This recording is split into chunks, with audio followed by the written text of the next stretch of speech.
and that soothing alpine music. I think I'm still happy with how that's sounding. I've spent altogether far too much. There he goes. He's getting into the stream already.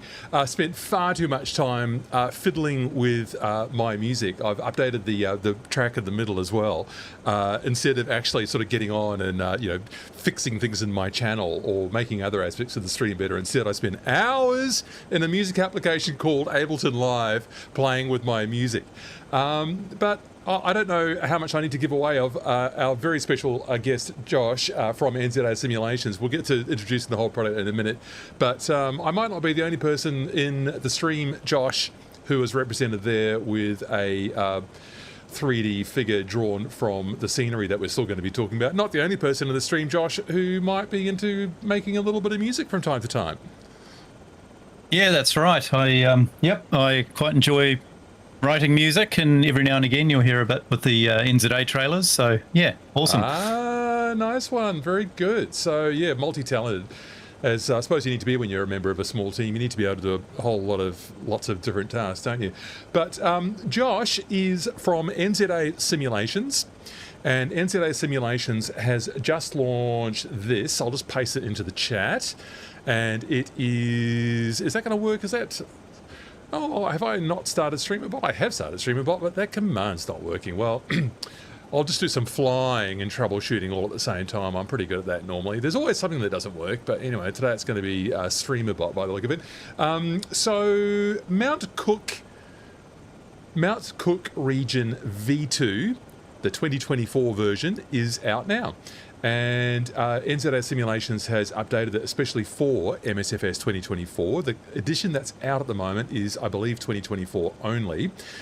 Josh, how long did NZA Simulations work on this updated edition of Mount Cook region?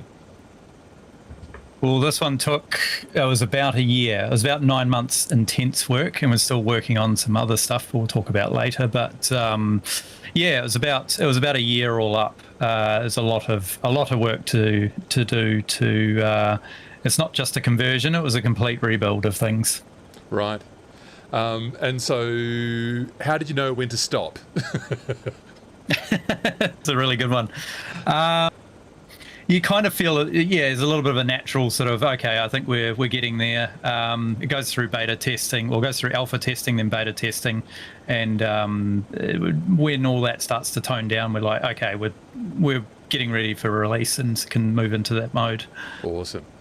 Hello to Paul Newman, who joins us. Nice to see you, Paul. Good to have you back in the stream again. Zaki Monster 2, hello to you. Good to have you along. And is that NZA Simulations talking in the text chat? Is that you, Josh, or do we have another member of your team contributing as well? That would be me.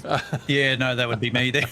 There is some of the other guys sometimes jump in, so they might do that a bit later. Oh, you could have a fight over who gets to control the keyboard in your live stream. Excellent stuff. I'll enjoy that. All right, so still just tweaking that volume a bit. I think I had Josh a little bit loud there, so I'm always flying a little bit blind when I do this stuff, so I'll just get myself a little bit louder, and I think that sort of should match Josh quite well.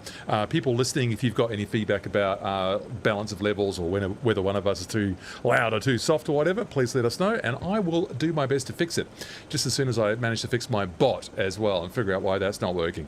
So I'm going to take the quickest little pan around here, so let's just get rid of the camera just for a second. Let's just look around. That's not Mount Cook, but if I pan around here with the BO 105 on the ground at Glen Tanner Aerodrome, we'll talk about that in a second. I think we might just have Mount Cook, or is that Mount Tasman out there on the horizon? What do you reckon, Josh?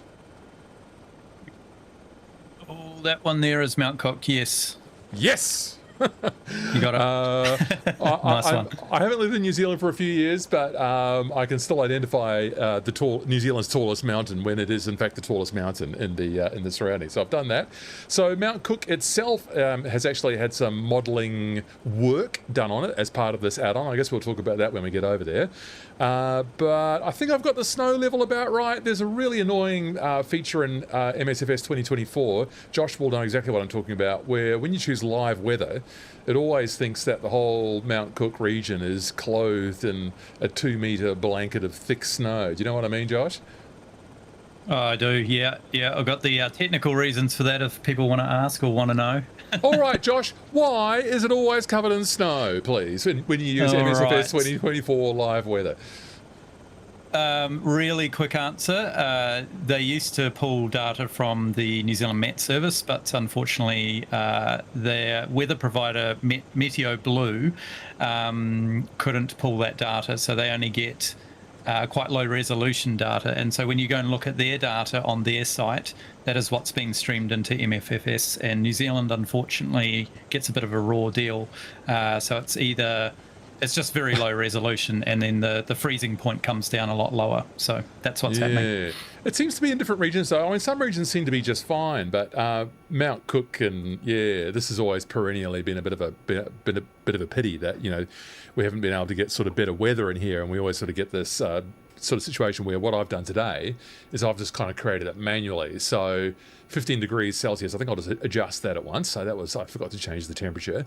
But I've got a gentle southeasterly breeze coming in. I've put the snow depth down to 20. That seems to bring the snow about halfway down the mountains, which I think is probably about right at the moment. I'll make that temperature about 6 degrees. I didn't actually check what it was like today, but I didn't use the exact real-world weather today because it was just quite cloudy, and I just wanted us to be able to enjoy the beautiful scenery today. So I think that'll work. So what are we looking at here? This is Glentana Aerodrome. Just a single gravel runway over here. If I just look above these beautifully modelled, I think, custom trees, some of them are at least anyway. There's the gravel runway leading off into the Tasman Valley up there, which we'll be flying over shortly. And here's Glentana Aerodrome. So what are we looking at here, Josh?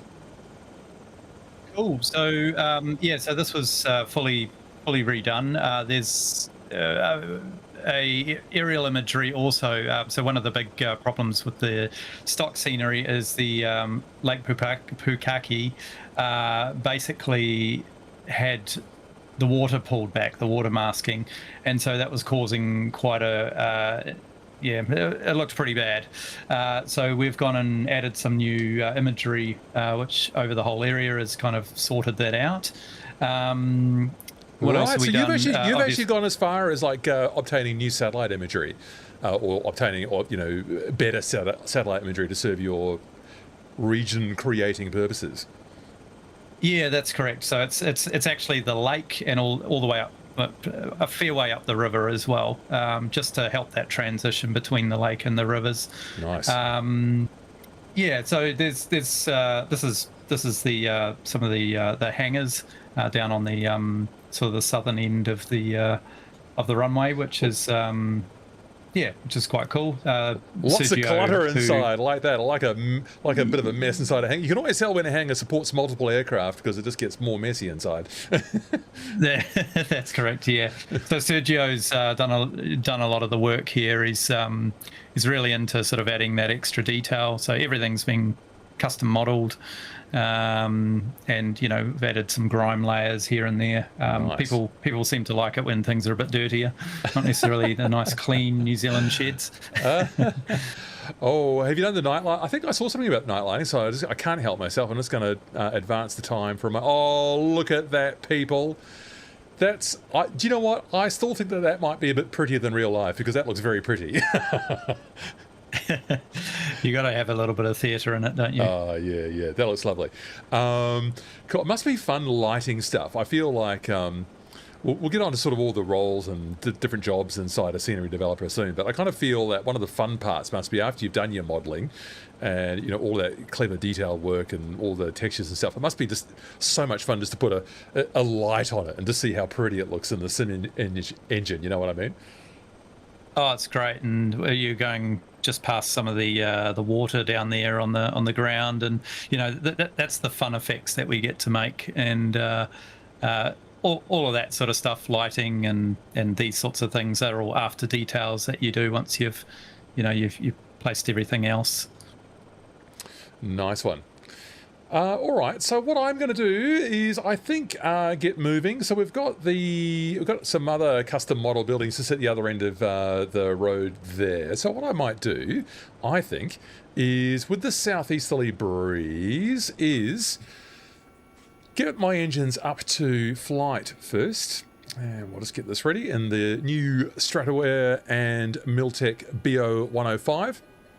Holy Tracker, this is the new Mount Cook. It's only been released in the last week. So Holy Tracker, this is the new version. There is an upgrade price available, and I still haven't quite figured out why my... Do you know what? I might have left it disabled. Maybe that's why the action's not working. When that looks like it's working, why doesn't that work? So I've got it all listed out because, you know, I think about these things in advance, but then fail to test it. Got it all worked out in advance where it actually prints you all the stuff. What if I try and execute it from there? No, can't do it. All right. So it's... I might just have to read it from my own action over here. So it's... €19, 18 euro 99 for new customers, and if you were to upgrade, if you've got a previous edition, you get a 20% discount. As Josh was saying, they have done a whole lot of remodeling here, so you can consider it a new product. And NZA Simulations web store, you can find it there, or at Orbex Central also. And is it already on the in-game marketplace, Josh, or still to come?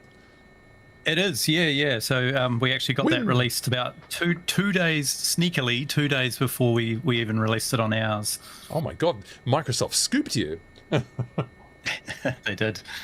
We don't dictate their release schedule. You either get on the week or on week or off week. All right. Okie dokie. So we've got a gentle southeasterly 132, only at 2 knots right now. So I am going to demonstrate my incredible helicopter prowess. So we are definitely not facing north right now. Oh, so I'm looking at the wrong one for a start. Oh, I'm actually directly into the wind. I did not do that deliberately, so I will take that. Do I need to get anything else on up here? We're all good up here. And having a quick look down here, I think I will have the pitot heating on. That is off, so let's get that on. And I don't think we'll need anti-icing. I don't even know if it's modeled, if I'm quite honest, but there we go. That pitot heating light was on both ways. I thought that was modeled. Oh, that says it's kind of not. Okay, I get it now. So when I put that in, that little indicator disappears. There we go. Learning something new about the Bo 105 every day. Holy Tracker, it is available now. How about that? Microsoft scooped them. All right, let's just be looking off far into the distance and get our left pedal and left cyclic ready. Getting a little bit light on the skids already. Pulling it aft a little bit. Bit more left cyclic required. Floating up a little bit higher than what I wanted, but the collective, as usual, in MSFS 2024 is very sensitive. There we go. So we'll say goodbye to old mate there in the hangar with his lovely Mount Cook posters. Bye-bye. Thanks for having us at Glentana Aerodrome. And start to proceed down here. And it's not just the hangar buildings and the clutter and grime that you add in NZA Simulations. Josh, you were telling me before we got started that something really important to the team is the approaches to these airfields. What's important about the approaches, and what do you do to make those work nicely? Yeah, sure. So one of our ethos when we design a region pack or anything that you land in and out of, you need to really think about when someone's coming in, their transition over the space, when they're coming into the airport, when they're leaving the airport, which ways they're going to leave, all of that stuff. So, you know, if I was to fly up a valley or any of that sort of thing, I'm always sort of thinking about what do I need to do to make it look like we've done something, and B, you know, it just gives that sort of, hey, this is kind of custom feel. Yeah. So that's really important to us. It's one of our things. Right down into, you know, putting food in the cabinets. That looks realistic.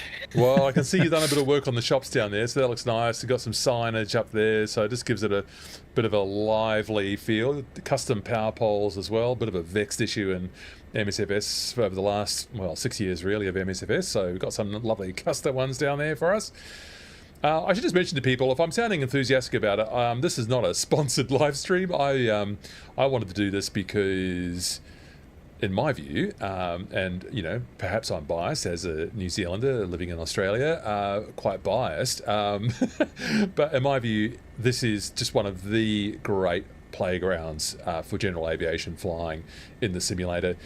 New Zealand generally is modelled at terrific resolution, but then you've got teams like NZA Simulations coming along and just taking it to another level entirely.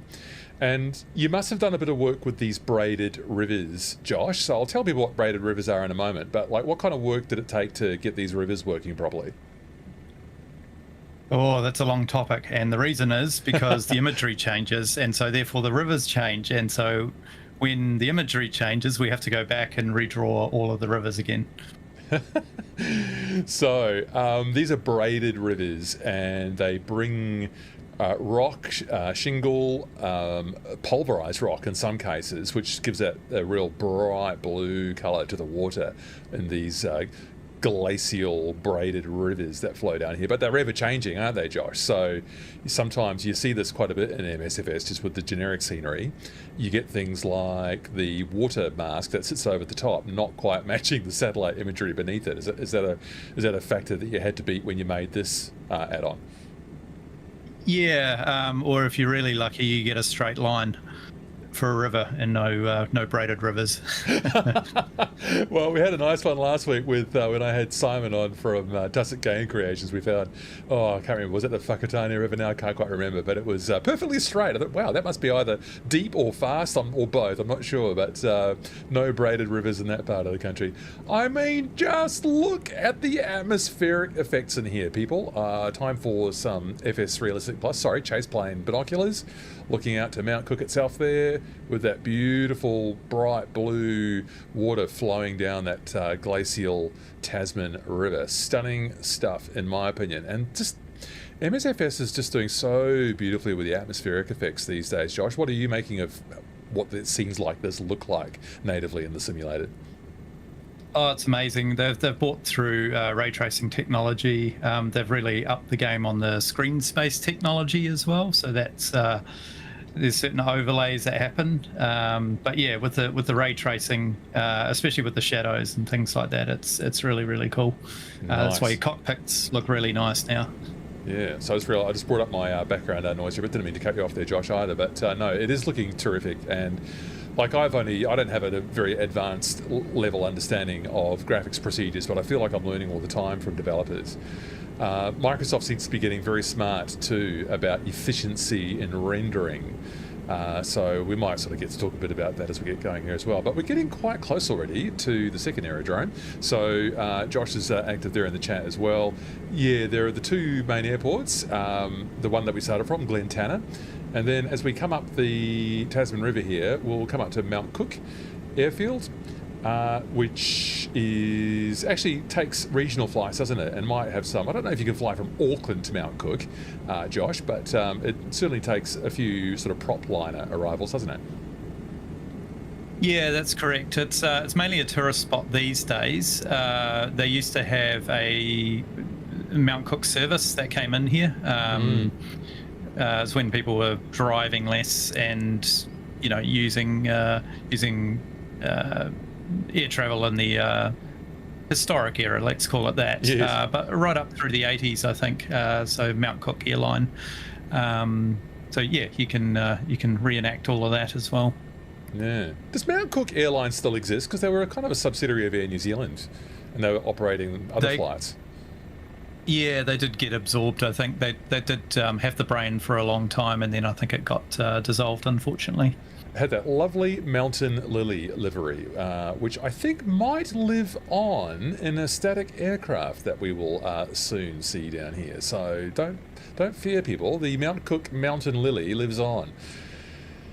Oh, I just think it's just refreshing looking at this landscape. It looks lovely. So what are we going to do here? Let's do a right circuit and just fly ostentatiously over the apron, which is what we're not supposed to do, but just so that people can get an aerial view as we come in, and then I'll come around and land from the north, or from the other end, with now Mount Cook's the one is that way, and what's the one right in front of me then? Is that Mount Sefton, or is that up there?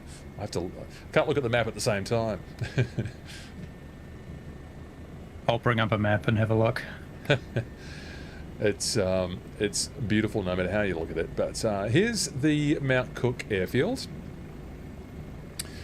And there's the windsock, so I think I'm doing the right thing by coming this way, although it's only blowing a couple of knots, so it's pretty gentle.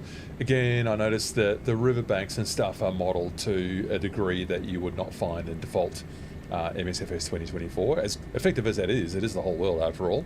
But here we go, got some objects popping in now. I forgot to check my object level of detail actually, so I might turn that up a bit. So there's our static aircraft down there, and we will just do a quick old turn to get back around and enjoy that. So let's just slow down here, bring the nose up and collective down. We'll come and have a quick look at Mount Cook airfield. 60 knots now, start this turn. Landing light goes on. Yeah, you're right about Mount Sefton. It is Mount Sefton you were looking at. Excellent. I've not actually been to this particular corner of New Zealand, and it was only about 4 years ago that I finally got down to Queenstown for the first time, which was an absolute disgrace. So I've remedied that, but yes, it'd be pretty beautiful to come down this part of the world as well. I might try that next time. So here we are on approach into the Mount Cook aerodrome, lovingly modelled for you by NZA Simulations, and it's all new. Oh, I hate that phrase. It's remodeled Mount Cook region scenery available for you now. Orbex Direct, the NZA Simulations web store, and the MSFS marketplace. So lots of options for you there. €19. So let's come into the apron over here, and I think I might be able to have a look at some of these liveries that I was going on about before. So let's just come a little bit further off here. Yeah, it's just itinerant travel, people. I'm not stopping, so... Oh, there we go. That was possibly a little bit eager to let go of the collective there. All right, let's have a little wander around. Clutter, yes, people love clutter. Oh no, am I wrong about the Mountain Lily livery? Oh no, I lied. I thought these PC, sorry, these, what are they? PC6, isn't it? The Porter. Yes. Yeah, I thought these had. I thought this had the Mountain Lily livery on it, but I lied. These ones are a different era from that. So anyway, it's also a different operator as well. So there you go. Don't listen to anything I say is the moral of that story. There's MCT again, lovely. And oh, there's some people waiting to go over their flight. I bet you there is someone watching this, either now or later, who has waited there for that gate to open so that they can board their aircraft and go for a beautiful flight in this lovely area. So, 3D modelling. Tell me this, Josh. I find it easy to assume that a scenery development team spends most of its time on 3D modelling, and that's the primary skill. So, Josh, tell me why I'm wrong, please. Yeah, so I mean, 3D modelling is definitely part of it, especially if you're wanting to bring custom assets into the simulator. You've got to have them game ready as well, so you can go onto any render hub assets database and download a 3D model and plonk it in there, but it's not going to be optimized for game use.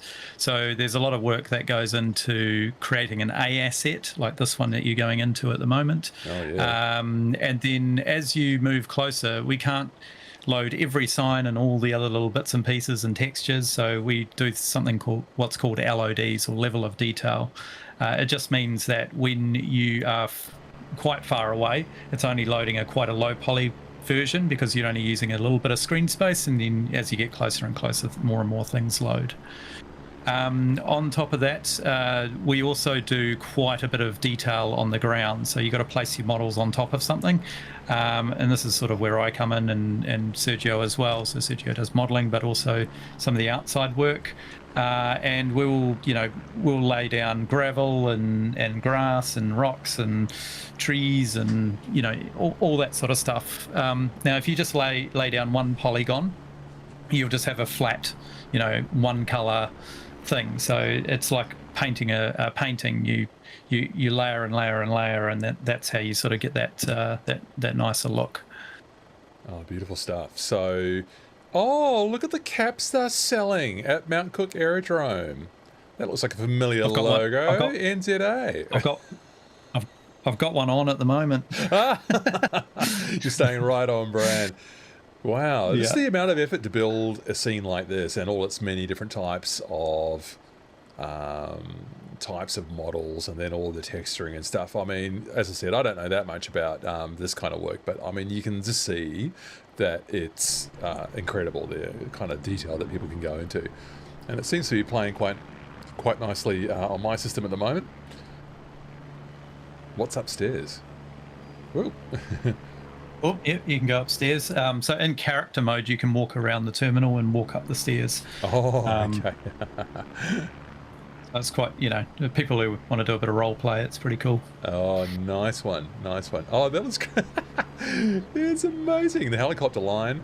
All right, so they board here and go down these steps to board their wonderful helicopter, possibly that squirrel over there. Yoink, there you go. There's your waiting helicopter there. People booked into the helicopter line. Lucky you. What a flight that would be. All right, so, I mean, I could probably spend hours just going around here, but we'll keep moving, Josh. But yeah. Also, my bugbear with the default MSFS cars is that they, you can always tell they're not realistic because there's too many yellow and red ones. And you guys are going to get this right. Black, white, and grey, and a little bit of blue. It's funny, we've got a model library, and when you look at the model library, it's, I think, blue, maroon. I think we've got a dark forest green colour, black and white, and a silver colour. And then when you look at real car parks, it's pretty much that. Yes. Yes, it is. Well, I can tell you that Australians, and possibly New Zealanders as well, have got very little imagination when it comes to buying exciting car colours. That's true. Oh, dear. Oh, dear. All right, so look, beautiful work in here. There's a Sobo, a couple of Sobo aircraft parked up, so they're not excluded in here. My helicopter hasn't moved of its own accord, so that's a good thing.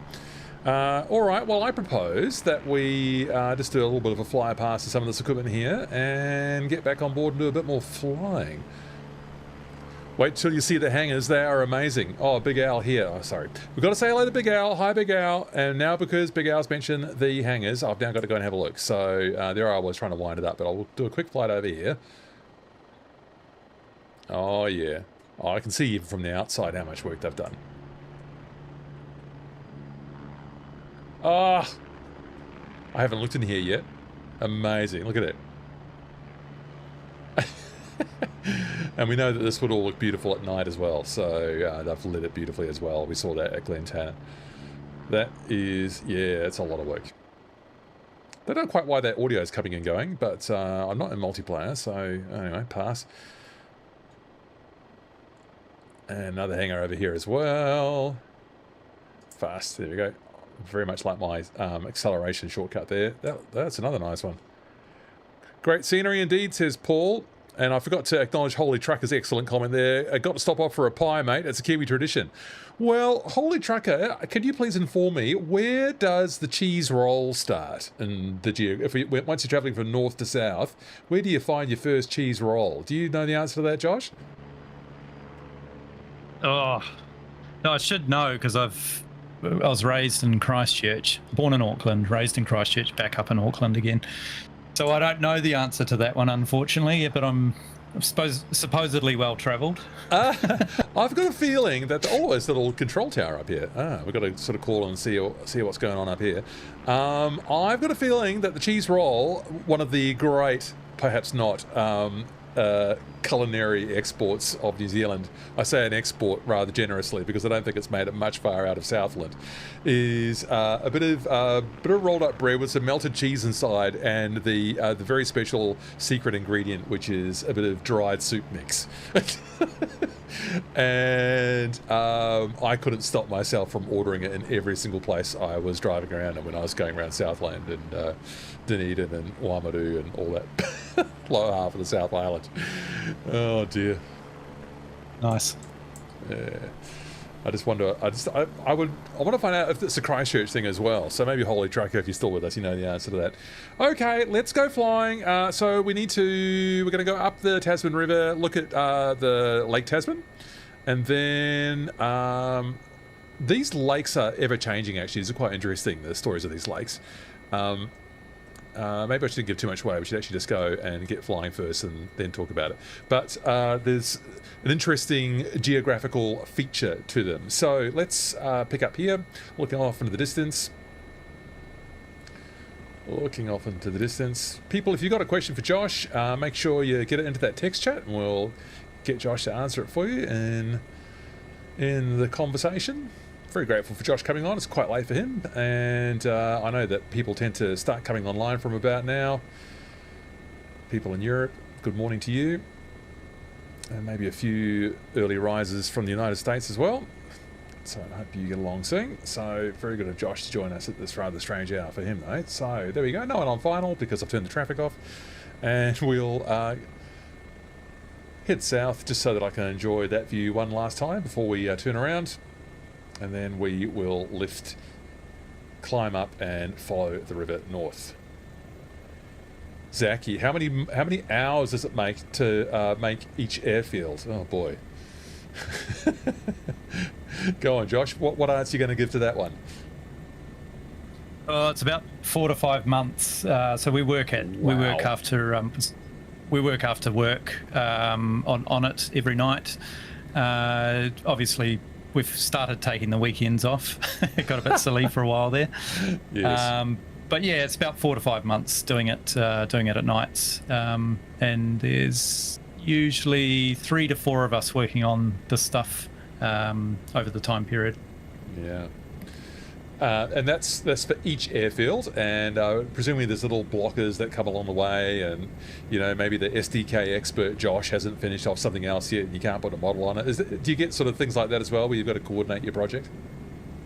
Yeah, we've got a really good workflow now, so we're all specialty, and we can go into that a bit later. But what we do is we do a block out, so that is literally we'll place down some satellite imagery, and then we'll model on top of it just really basic models. It's called a block out. It literally is just Duplo Lego blocks on top, and then we place those into the sim. That allows someone like myself to come along and start drawing all the concrete in and all the rest of it. So that's the important things, the footprint there. And as the models are getting updated and changed, the guys will export them. I'll recompile the thing, and suddenly they magically appear into the sim. So Zachy says has to go, but was also asking, Zachy, if you are still there, can you just clarify what you meant by the shadows, just so that are you talking about the shadows in the cockpit? That could just be the ambient occlusion. I could just turn my object level of detail up. I did mention that before. Josh, I have to turn it down every week for my group flights because I get like 40 people on the flights, and it's pretty awesome, but it hammers my graphics card a bit. Why don't we just dare ourselves to go up to all around medium? Got 100 on the object level of detail there, and we'll see how that goes. Where's the ambient occlusion these days? Or is it displacement mapping? Should be there's the shadow maps, but yes, I just wasn't quite sure. The rotor shadow on the BO105. Okay. Just let me just pop outside for a second to see. Yeah. You'll definitely need the displacement maps on. It's got all the good stuff. Oh yeah. Oh, okay. I have had this before. My rotor blade has frozen, so it's blurred, but it's not animated anymore, so that's probably what happened to the shadow there. I have had this occur with the BO105 during the preview process, and no one else had reported it, so either it's a bit of a rare one, or maybe there's something with my system. I'm not really too sure, so be interested to know if anyone else with the BO105 has noticed problems there. So that explains that, I think. Paul Newman, by the way, love your rendition of Hobart Airport in Tasmania, Josh. So there you go. Well done on Hobart as well. Yeah, cheers for that. We're looking at doing a version 2, not immediately, but we're talking about it. So nice one. We'll update a few things.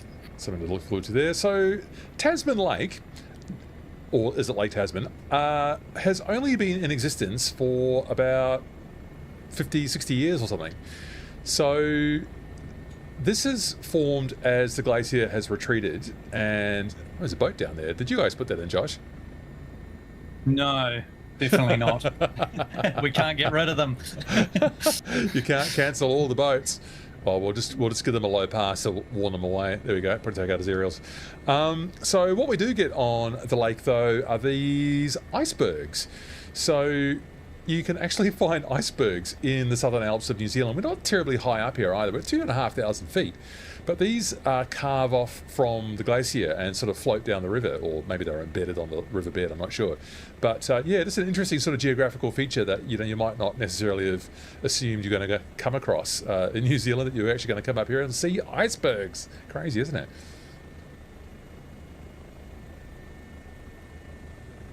Definitely unique.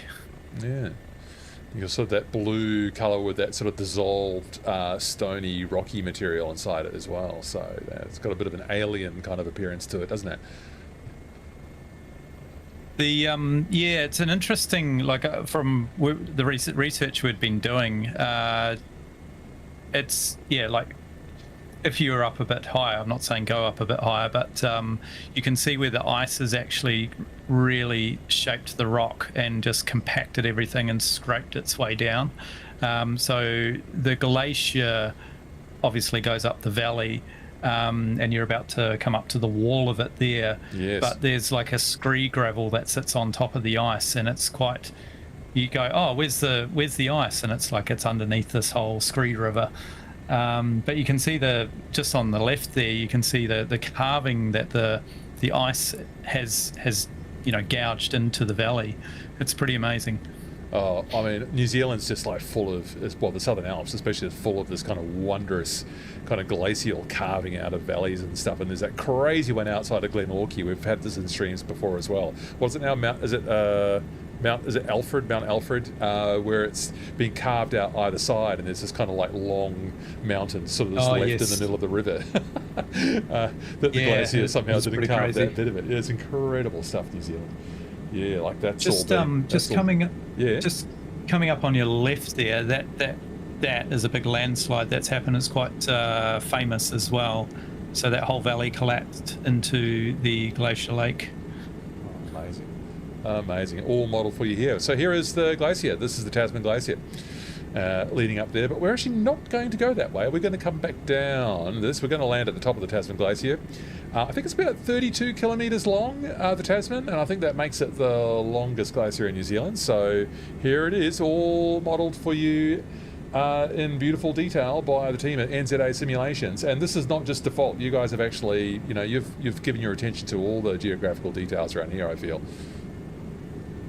Yeah, we've one of the problems that sort of happens with the satellite imagery, for example, is it's taken from literally a satellite, and they're getting pretty good with the resolution. However, they have to do it at such a shallow angle that it sort of hides some of the side of the mountain, so therefore it doesn't get the detail there. So we've gone around and retouched all of that with displacement materials, especially some of the ones that aren't so great. But yeah, it's the resolution of the mountains is there, so new DEM data and all the rest of it. So it's pretty cool. Yeah, something we've talked about in our streams before when we've had Kaimanawa Sai on board. We talk about the incredible open source topography that's available for New Zealand, which is one of the reasons that so much of New Zealand is presented in such incredible detail in MSFS 2024, is that, I'm not sure of the exact process, but the local councils have, over the years, commissioned surveys, LiDAR surveys, let's say, where beautiful topographic resolution is captured, and they've made it available online. So you can find there's a website called Open Topo, and you can sort of see that New Zealand is blessed with incredible amount of topography available, which people like Simon can draw upon in coming to ever higher resolution on the ground and around his scenery. But it finds its way into the simulator as well. Except, Josh, not so much in the Southern Alps. No, it's it's a bit of a bugbear. It's some of that data. So it gets down to, it's about 1 meter resolution, which 0.75. So it's pretty incredible. And this is the 3D data, not the photo data. But it's, I do know they do bring it in from time to time, and it's all to do with Bing Maps. So Bing, Microsoft Flight Simulator slaves off the Bing Map system, and if the Bing Map system is bringing it in, you can kind of, a few months beforehand see, oh, they've got some data in there. You just sort of know what's coming into the sim. Oh yes, get a bit of a sneak preview about what they're working on. Oh, just look at the scenery. I'm glad I put that snow level down to this level. That looks just beautiful right now, doesn't it? I think it's reasonably realistic at the moment. I just looked at a webcam and found it looked like it was about halfway down when you were viewing from Mount Cook Village. I forgot the name of this little lake here, but another sort of glacial lake that's sort of appeared as the glaciers have retreated. So these lakes are sort of pretty new, which is a pretty interesting effect. And then, when you see downstream, which is where we started from, all that amazing bright blue water down there with all that sort of dissolved rocky material. Big Al, I wish they would use Google Maps for the sim update. Imagine the sim then. Oh, I don't know, Josh, what do you reckon? I mean, so Microsoft, of course, we know they're always going to use Bing, but I mean, is there an objective benefit in actually using Google data instead?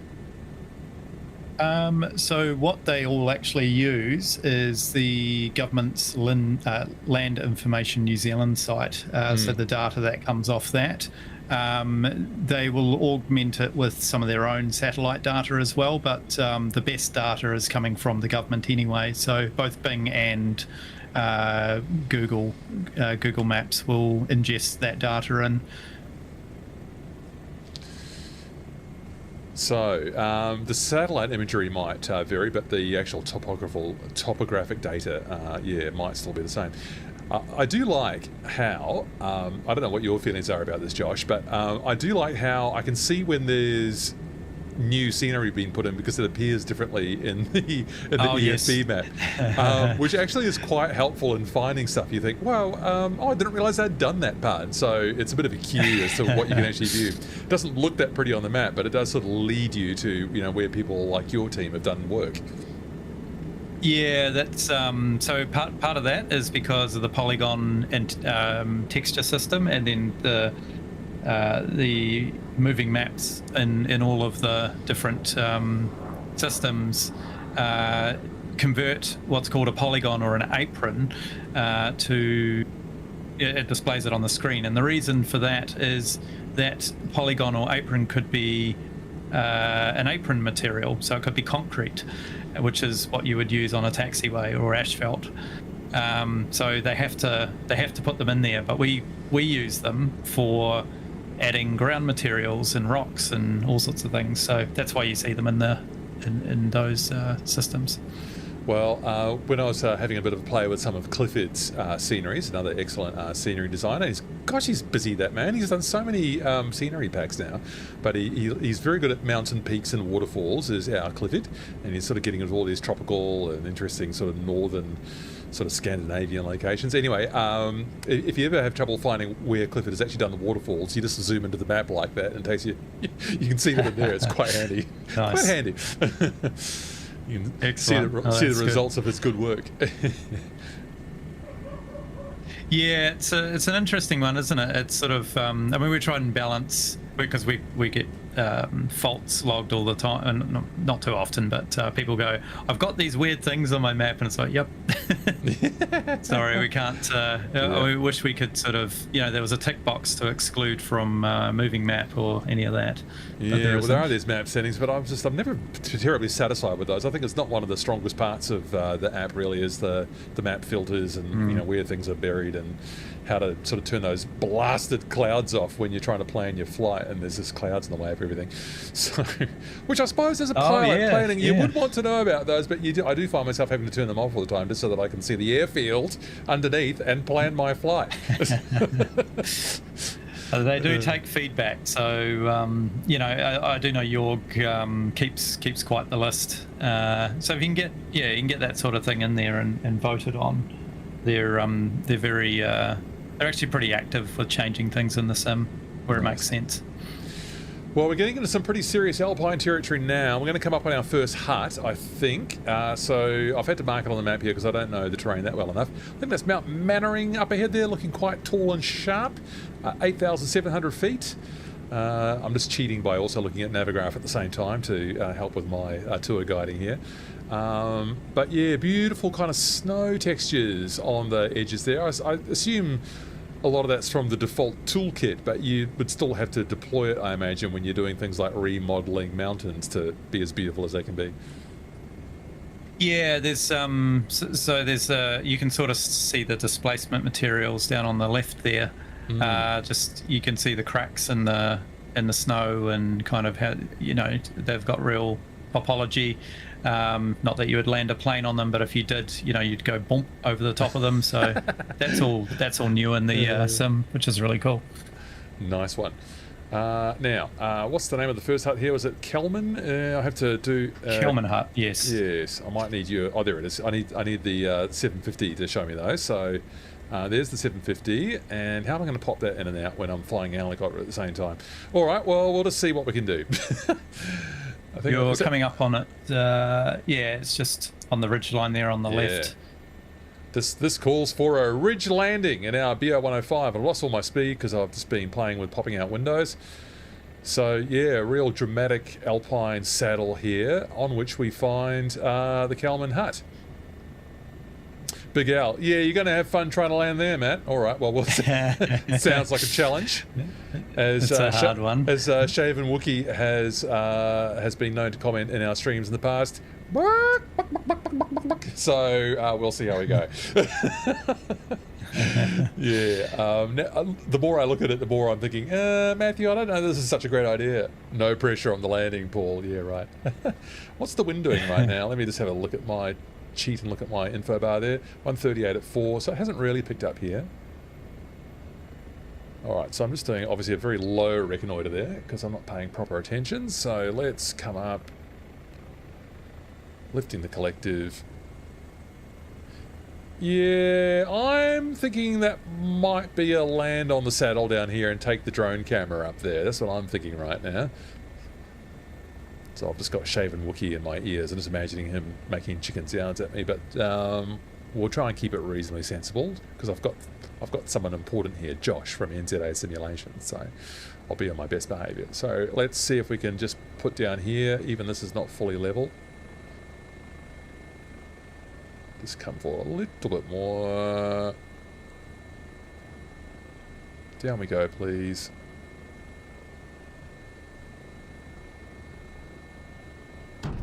Oh yeah. Oops. 2 tin can sounds. Am I going to fall down the mountain now? Yes, I am. So that didn't work. All right. So the next option is just to cheat and just slew into place. And we've got a big old downdraft happening right here as well, just to make it even more exciting. Because I must have. It's off to my left actually, the wind. So it feels like a downdraft because I'm having to pull quite a bit of power here. Gee, I hope this Kelman hut's worth it, Josh. It's a lovely place. All right, one more landing attempt. Otherwise, I'll be slewing into place. Right on the saddle if we can. Can't see my shadow this time, so I've got even less data on what my height is. This is usually a bit easier in VR. This has got to be level here, surely. No. Maybe just a touch forward. Come on, you can do it, Matthew. Whoop. The collective is down. Oh, that looks good. The collective is down. Oh, look at that. It's actually a lot narrower than what I realised. Look at that. That's awesome. Yeah, it's a good challenge. It only took, you know, falling off the that higher part to learn my lesson there. Now, people, spoiler alert, if I take the camera up there to the Kelman hut, it's very possible the helicopter will fall down in the meantime because it seems to turn off the flight model when you get a certain distance away. In fact, has it just done it? Yep, there it goes. What if I pause it? Okay, we'll see if that works. Okay, so don't fly through the mountain, Matthew. Kelman hut. Hey, it's quite large, Josh. Yeah, it's a real cool one. I quite like this one because it's got little icicles and the snow and all the rest of the other bits and pieces. That's awesome. We were mucking around with displacement materials, which is what you can see, all the just below you and all the rest of it. And this was the first hut that we did that. And when we did it, we were just like, our jaws dropped open, and we're like, this means a lot. We can do some really cool things. So we tried mixing and matching things, and then suddenly, the penny dropped for us what this would mean. And we were able to see, as you can see, that's changed quite a bit from 2020. So that's where a lot of the detail is also done. Yeah, and you've got like a bit of a visual effect there. Yeah, it looks like you've not modelled the interior, but you have done this kind of cool visual effect there in the windows, so you can kind of look like you're seeing in. I'll let Sergio know that people want the interior modelled. He's just going to go, oh no. Don't you worry. Hello, Miltech Simulations. Nice to see you. Yeah, I think I did an okay job there in the end. I had to pause it, otherwise it was going to fall down when the flight model switched off. So this is very fun looking around here. Yeah, that mesh is a bit of an interesting one, isn't it? Yeah. Oh, all the ski gear all piled up here. How awesome. Yeah, that's right. Pilot unknown. This looks sick. Yeah, it sure does. It sure does. God, imagine stepping out of this cabin and looking out here. Has the helicopter actually fallen off? Oh, it's still there. Like it. Still there. No, there it is. There she goes. It's just, yeah, nicely done. All nicely paused. Imagine you get up here, you finish your wheat bix, you step out here, and it's like, who's spoiling the peace landing that BO 105 down there? Oh, dear. All right. I'll tell you one thing about these huts, the toilets. Imagine, doing your business and then looking out to that view. It's got to be the best place in the world, really. Oh dear, yeah. Although, do they have to put antifreeze in there, or is this a topic not worth talking about on a live stream? They yeah, like without going into the specifics, they slide those in and out and pull them off with choppers off the mountain. So they kind of just put a new one in there, and that's how all of that's done. That sounds like a really crap job. Literally. Bow, bow. All right, so let me see. So I just missed a couple of things in here. Holy Tracker purchased the mission hub, built the map software, but the map software says it's forbidden. 403 and big squares all over it. Any fixes? Oh no!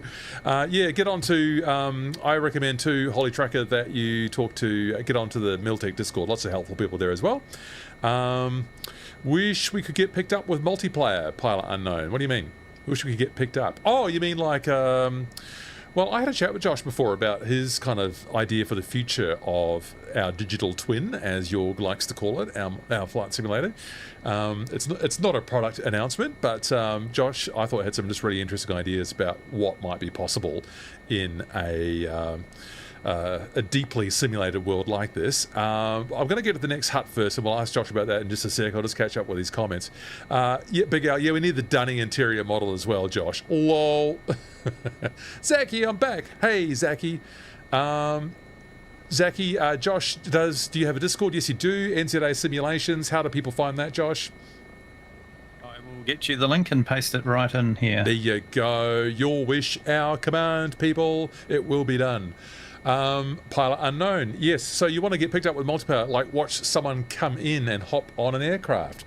Ooh, what's your reaction to that idea, Josh? Yeah, do you want me to go into the full story, or do you want to save that for the hut? Well, just tell us now, because I mean we had a bit of a chat yesterday, and you were just sort of talking about what you imagine might be fun or possible to have in the simulator with the sort of the rapidly advancing technology we have. Yeah. So what does that comment or that question spark in your mind? Sure. So just a real small backstory. We were engaged by Jorg from before 2024 was done, and this was about the same time we were doing the world update, the official world update for New Zealand. With we partnered with Orbix as well to do that. And he sent out a survey to a few people he was working with, and we were one of them. And so we turned around and said, look, some things that are needed in the sim. You need an avatar, so you need to be able to walk around. We need to be able to do some things as well. Now, the extended conversation I had with Jorg about this was, I want to be able to walk around. I want to be able to be a passenger. I want to be a pilot. I want to, go to my pilot's briefing area. I want to work on my fuel loads and all the rest of it, load my data, then walk to my plane, do some things with the plane, get in the plane.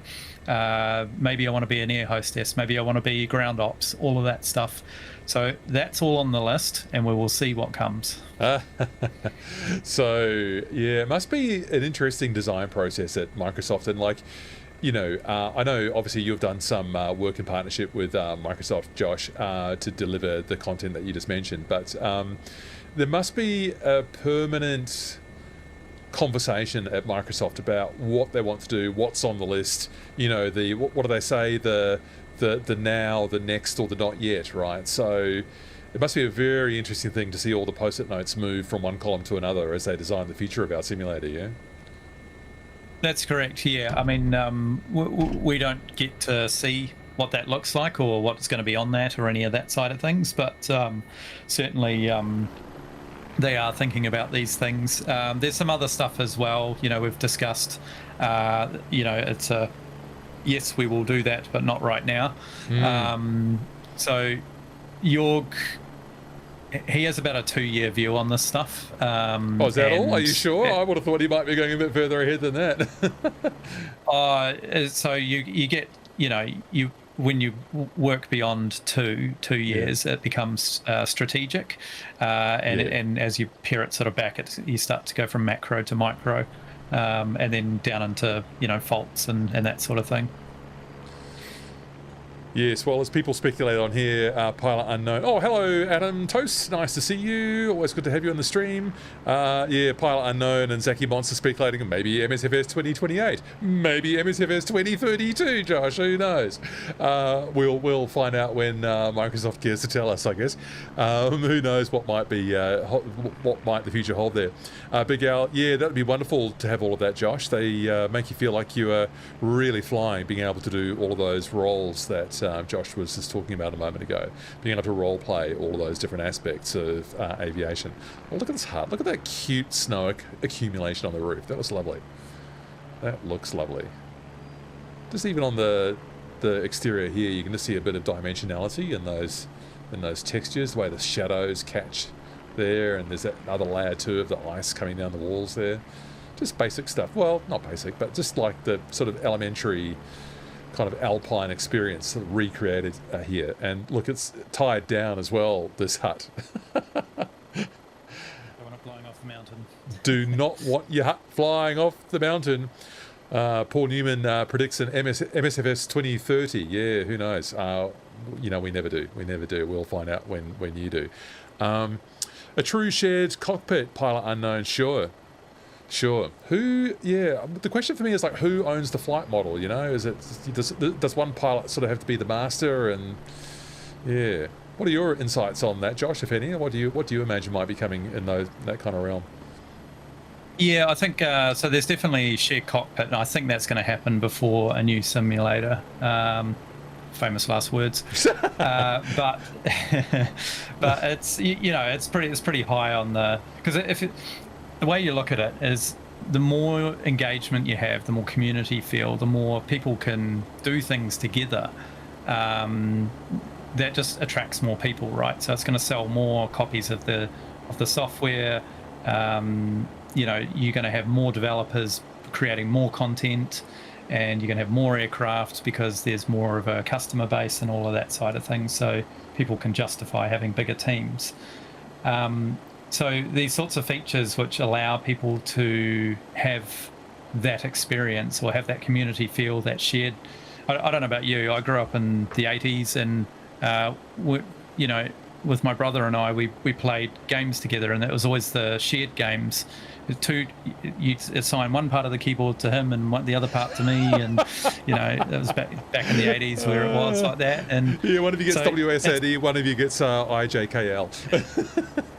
Exactly. So it's that feeling, right? It's we can now do that online, but if you're having shared cockpit online, or maybe a shared cockpit plus multiplayer, so you actually have several. So yeah, there's lots of room for different role play, whether it's air traffic control, whether it's ground ops, whether it's rescue operations, all of that stuff. It's really where people want to go with this stuff. So yeah, it'll be interesting to see how far this goes. Yeah. Well, NZA Simulations will be there when it does. Not that you're an aircraft developer just yet, but who knows what the future holds in all these different areas. Oh, there's a couple of members working on the 707, so they're not. Oh, yes. They are part of the part of NZA, but it's been done under aerial simulations. Yeah. And they're probably about 8. I'm not going to say, but 8-9 months away. I've had a look at it recently. It's like Phoenix level detail, so I'll just leave it at that. 707 coming your way soon. Can it land on helipads though? That's my question. Anyway, we move on. We're going to take a short break. So interesting to hear people in the chat talking about pilot unknown. The Dark Star has suddenly. Oh no, sorry. Was it? No, it was Off Tap Crew who got the Dark Star for free. Yes, it looks like everyone's got it. No, I did not realise that had suddenly shown up in your inventory. Nice. Someone needs to make a proper EC45. Yeah, well, this EC45 is that the? Do you mean the H145? Am I getting that wrong? Just correct me. Are we talking about a helicopter there? Big Al, with what FS Reborn have done with their Phenom, yeah, the custom buildings, this shows what the sim really can do. Exactly. So much potential, Big Al, and that's what Josh is talking about as well. Being able to create your own hangars is great. Yeah, and populate them with your own staff as well. An AI agent looking after your simulated hangar, imagine that. Holy trucker, we need Kapiti Airport and the Whenuapai and Ohakia NZA Simulations. Come on, Josh, what have you been doing sitting around here doing all of this Mount Cook? Every time we release an airport, it's what about my favourite airport that I fly into? Well, as you know, flight simulation enthusiasts are very easily satisfied and not remotely demanding of new stuff all the time. So we're always hungry. We're always hungry for more. We're always hungry for more. So it's a good thing. Exactly. It keeps you pushing the curve. People, we're going to take a real short break. So back in a few minutes. So keep yourselves going there on the text line. I'll be right back with you, Josh too. So we'll see you soon.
Yes, I thought my break music would be some 80s synth pop, so that's what I made for that. What do you reckon?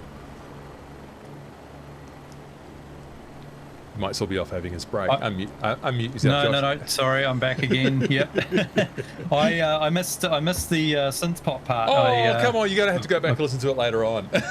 Yeah, I will. Basically, actually, it's love it. Love the synth pop thing. Yeah. Basically, all I do is, I spend all this time trying to like make helicopter tutorial videos and educate simulate a community to be better helicopter pilots. So what I really want is for people to love my 1980s synth pop. We're all frustrated artists by the sound of it. So, Pilot Unknown, you don't want the H model, you want the original EC-145. Yeah, right, okay, that's a specific request. What was that other one? The Lakota, wasn't it? That was the US military version of that, which doesn't have the tail, doesn't have the fenestron. It's got a traditional tail rotor. Big Owl's playing. Yes, we are. Lol. Oh, so demanding.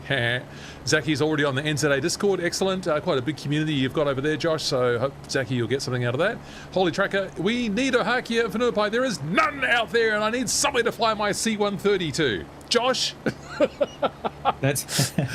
That's true. We're actually we're having a wee chat about Omaka and Woodburn as well. So that's Stefan's going to start doing that one. And that was after a flip-flop request on, are we doing that, or are we going to look at another, I think we're looking at Coromandel as well. So, ooh, Coromandel, yes. So both of those are, so it's going to be Omaka first and then Coromandel second. All right.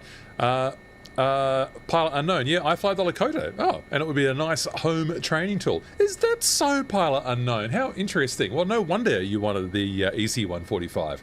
Well, Guy, I've not heard people have that on their wish list before, but why not? I mean, I know, there were hundreds of Lakotas made, weren't there? But so I'm sure there's people would fly it if someone made it. All right then, well, let's get moving. So the next item on that list then, if I look at this one, I actually get the names of the custom points there. So the Tasman Glacier landing zone. Let's go and have a little quick look down there. Let's just lift up here. We found a pretty nice spot here. Oh, it's unloaded some of the scenery. Interesting. Yeah, I can see the snow sort of popping back in. Yeah, curious. Must have been because I was just sitting still for so long, not sure. Anyway, not a problem. Oh, just look down that snowy slope down there. Just that detail on this sort of icy, snowy surface there. That is just beautiful. I deliberately set it to be afternoon sun, Josh, so it would just catch it nicely. Oh, perfect. Yeah, you know all the tricks. Well, it just makes it a bit more dynamic. The other thing about helicopter flying at midday is sometimes you get that stroby shadow coming through the canopy, so it's quite nice to sort of fly in the morning or the afternoon. All right, now have I got past sim when it renders? Yeah, it sure is. Now, what I've got myself in a mess here. I might just need to do this up here so I can see what I'm doing. So I have done it wasn't a glacier landing, but it was a mountain landing with heli services, was it? Yeah, in Queenstown. And I am amazed at how the pilots can do that, because you get hardly any visual reference. You really have to use your instruments, and you just, as a newcomer, you just have to, stand there or sit there in awe as they can somehow sense their height over the ground, which for us, you can't even tell if it's 200 feet or 20 because it's just white. So yeah, it's incredible stuff, real incredible experience, which I'm about to try and recreate now on the Tasman Glacier landing zone. Is there anything modelled down here, Josh? I think it's just like a point on the map, really, isn't it? Just to sort of encourage us to come and have a look. It is. Yeah. Yeah. It's just the official spot that they do land. Yeah. They used to land up a little bit further, but I think that changed because the ice changes all the time, and it's just a safety issue with the crevasses that open back up again. Wow. So I'm making use of I've got no idea how high I am right now. It's always hard without VR. I'm getting pretty close now. Yes. I think I might actually have got into the Sims very weak vortex ring state there as well, so that was exciting. Let me look at some of these comments. Super Cruisy, we're not doing multiplayer today. Oh, I missed one. Multiplayer today, just doing a solo stream so I could chat with Josh. Yeah, helicopter flying is the best, says Pilot Unknown. Well, you're doing it professionally by the sound of it, so yeah, you're living the dream, Pilot Unknown, aren't you? Zaki Monster, why is there no R44 for MSFS 2024? Great question. I'd love to see a high-resolution R44. I feel there'd be demand for that from students, although the intimidating thing for the developer would be the level of accuracy that people would demand from a machine like that. That's so popular and common. People would really want it to be very close to real life. I imagine that'd be a bit of a challenge. Pilot Unknown, whiteout, let's do it. Yeah, well, as you saw, Pilot Unknown, I didn't know how high I was. So that was the exact problem. It would have been a bit easier in VR, but maybe if I'd just done a little bit more of a circling kind of descent there, so I could sense the progress across that white surface. Yeah, Glenn Watson, seaplane pilots have the same thing with glassy water. They're taught to just keep a constant rate of descent that's gentle enough when they touch down. Wow, I didn't know that. Fascinating, yeah. So if you're just going down at 50 to 100 feet a minute, or maybe 50 feet a minute, you know that it doesn't matter if you're sort of 10 or 20 feet up or whatever, you're still going to touch it nice and gently. Zaki, why do they land on the Glacier? Well, let's find out. Why would you want to land on this Glacier? Let's have a look. That's why. Imagine the experience being up here. The mountain landing I did, they kept the engines running, which I imagine is a bit of a safety consideration. You don't want to be on top of a mountain and find that you can't start your helicopter up again. So it's not a moment of complete peaceful solitude, but I mean, just look at this. Just look at it. Is that Mount Tasman right here? Yes, it is. That's Mount Tasman. Oh, no, that's the minarets. Mount Tasman's down there, and then Mount Cook's further down. I'll just get rid of that overlay. Have you done any mountain landing, Josh? No, I want to take my son up and do exactly this. He's seen, you know, Dad build this with his friends, and I said, we'll go and take a helicopter trip someday, and probably soon as well, because I'm wanting to. He's about to turn into a teenager in a couple of years, so he won't want anything to do with me after that. Make the most of it. Hilarious. Right, now, am I looking at Mount Cook? So that one is not displaying what I want. Mount Cook. Oh, they're all in the same row, aren't they? So Mount Tasman's just... There's the minarets beside me now. I'm just cheating by looking at it at... Navigraph at another window. You're heading towards Mount Cook at the moment. Yeah, it's just again, I'm just finding just with the snow, it just makes it quite hard to judge your progress, which is why your instruments are so important, and which is why it's so hard to stream and fly nicely all at the same time, because I'm also chatting and keeping an eye on the text chat. But not that I'm making excuses. It's really fun having people join us for a lovely flight experience. Zaki, you've never seen snow. Wow. I mean, it took me a long time in my life before I ever actually was in snow. That happened in Japan. It didn't even happen in New Zealand. I'm the worst New Zealander because I lived in the north. That's why Southerners don't like people from Auckland, because they've never seen snow, isn't it, Josh? That's the one. I think everyone in New Zealand is just a little bit jealous of snooty Aucklanders sort of dominating the country, because it's the biggest city by far. I had a bit of a get out of jail free card, so I spent my years growing up in the South Island, so when I came back, you couldn't really call me a Dorklander or any of that sort of thing. All the classic things. Zaki, you've done a trial flight in the 44 and you'd love to recreate it. Yeah, I agree. It's the funnest thing, isn't it? Like you pay for a trial flight and then you sort of come home to the simulator and immediately apply all that you've learned. And it's so powerful. It's such a powerful tool to engage people in aviation, to have that experience, to be able to fly it straight away. Yeah, the R66, the default R66 is, you know, a little bit light on, as we would say in Australia, in terms of its modelling and its capacity, but it's not what you want anyway. You're looking for the R44 experience. Yeah, I'd love to see a proper R44 in the simulator, and a high fidelity one too. I would have thought it would sell, but then maybe developers know better than me. So here's Mount Tasman coming up on our right, and Mount Cook directly ahead, towering over us, the tallest mountain in New Zealand. About 4,700 metres, I think. How many feet is that? I didn't work it out. Is that about 11,000, 12,000 feet? I think it is. Yeah, we'll be about that. Yeah, We're quite Andrew, high. Yeah. Andrew Tusis, you fly VR. I tried to fly Heli in 2D today, can't do it. Yeah, imagine what it's like for me, like having to stream like this, and then, you know, you can watch all my fails in 2D live. Lots of fun. Simming such a great tool pile, unknown, sure is. Oh, look at this experience here coming over here. So, well, there is the Tasman Sea, actually. Is it? Yeah, the Tasman Sea. Am I West imagining Coast, that? yeah. Is that? I'll just get the binoculars out. Oh, it's a little bit hard there, but yeah, I think it's just sort of glared out on the horizon there. But beautiful, yeah. So South Island being sort of long and thin. So we're right on the catchment here. So the that glacier will flow, and the rivers will flow off down to the west coast, and over this way they'll flow off down to the east coast. So we're right in the spine of the South Island of New Zealand. We'll have to do this in a group flight one of these days as well. We're going to climb Mount Cook. Aoraki Mount Cook, and enjoy this spectacular scene. Is this Dampier right in front of us? Oh, that's Tasman, and then Dampier's in between. There we go. There we go.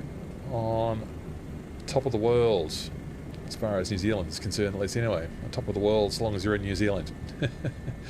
And but part of the NZA simulation team actually was busy modelling Mount Cook itself. Josh, is that right?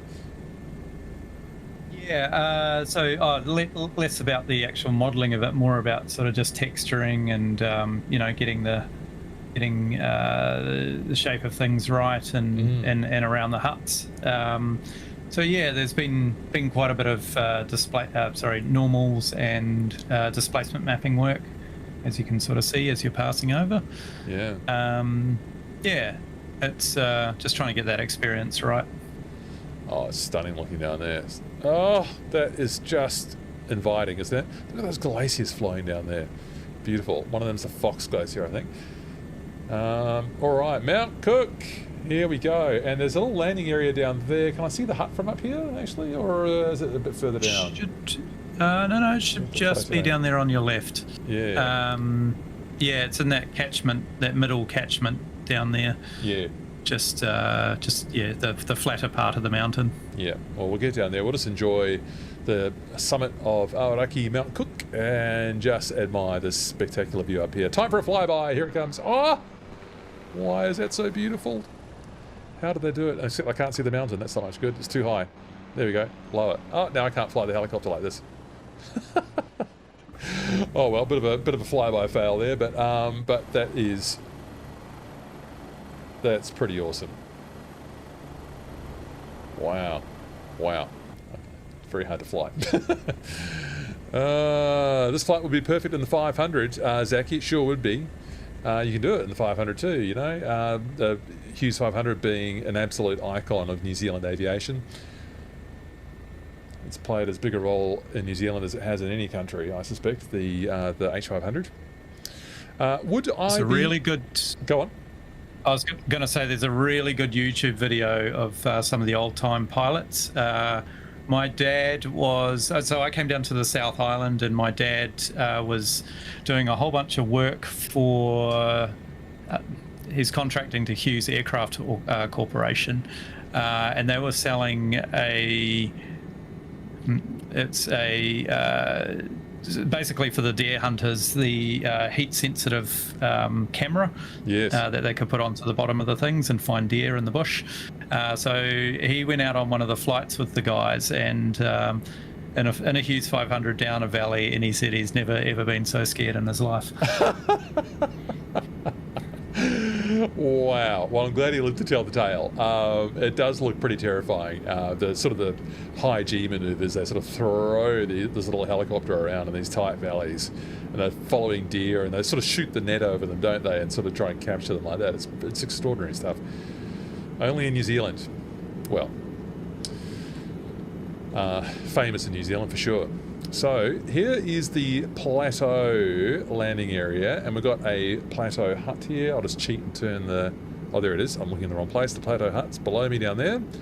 So I will lose a bit of speed and height by going, as it were, upwind. I think it actually literally is upwind, so we'll try and do that a bit further. Still got 100 knots on.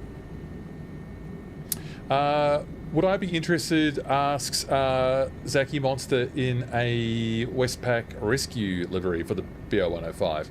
Yeah, well, because it was the BK117, wasn't it? The sort of the later bigger brother of the 105 that was famous for flying the Westpac livery in Auckland, if that's the one you're talking about. That's the one I remember. Oh, cannot sense my speed. It's really interesting doing this mountain flying, you know.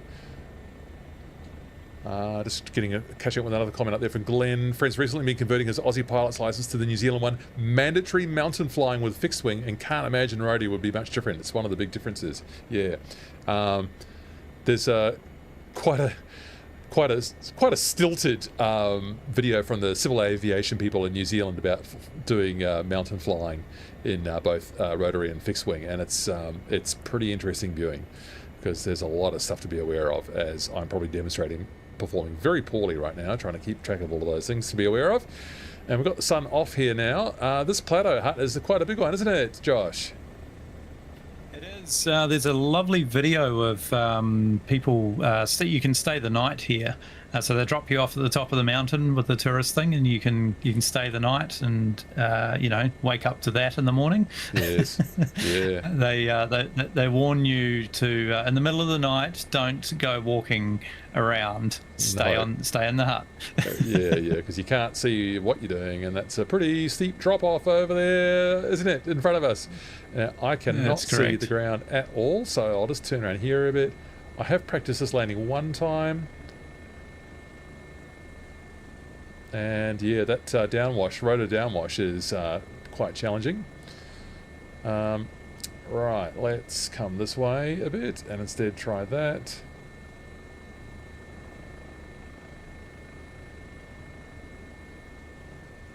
Wow, I've got to concentrate here. Wow, this is really quite terrifying. And then I didn't realise I was going backwards.